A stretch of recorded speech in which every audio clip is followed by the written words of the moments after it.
তোকে টাকা দিব আর আমারও পুরনো অনেক মামলা আছে। এই কাজটা করলে এই মামলা সব খালাস করে দিবে। 5,000 টাকা আপনি কয়জন মার্ডার করছেন? হ্যাঁ, মার্ডার করছেন কয়জন? মার্ডার করিনি। কি করছেন আপনি বলেন? আমি ব্যালেন্স ফেরত দিয়েছিলাম, উপরে দিয়েছি সব। এই 2 রাউন্ড 3 এটা কি শুধু 4 তারিখ দিছিলেন না আরো আগে থেকে দিছিলেন? না, আমি 18 তারিখ করছি আর আসলে ভালো করছেন। যুগ হচ্ছে আমাদের যে বৈষম্য বিরোধী আন্দোলন ছিল, সেই আন্দোলনে সে অস্ত্র ব্যবহার করে আন্দোলনরত ছাত্র জনতার উপর সে প্রকাশ্যে গুলি বর্ষণ করেছে।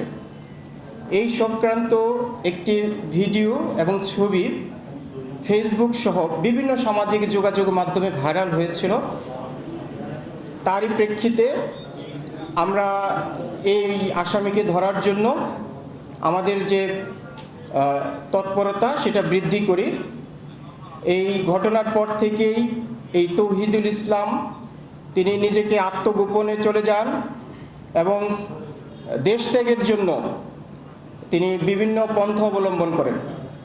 আমরা গোপন সংবাদের ভিত্তিতে এবং তথ্য প্রযুক্তির সহায়তায় গতকাল বিকেল আনুমানিক 5:30টার দিকে সাতক্ষীরা সদর থানাধীন কামালনগর এলাকা থেকে আমরা এই তৌহিদুল ইসলামকে আটক করি এবং আমরা ইতিমধ্যে জেনেছি তার বিরুদ্ধে আমাদের চট্টগ্রাম মেট্রোপলিটনের বিভিন্ন থানায় মোট 12টি মামলা রয়েছে।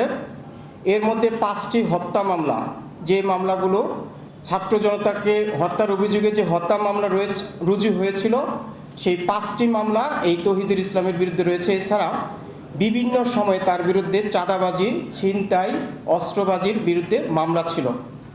তো আটককৃত আসামিকে আমরা ব্যাপক জিজ্ঞাসাবাদ করেছি এবং তার এই যে অস্ত্র ব্যবহৃত হয়েছিল সেটি একটি বিদেশি অস্ত্র সে স্বীকার করেছে এবং সেটাও স্বীকার করেছে একাই 28 রাউন্ড গুলি ফায়ার করেছে।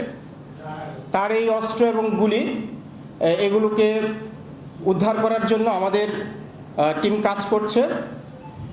তার দেওয়া তথ্য মতে আমরা বেশ কয়েকটি জায়গায়ও অভিযান পরিচালনা করেছি।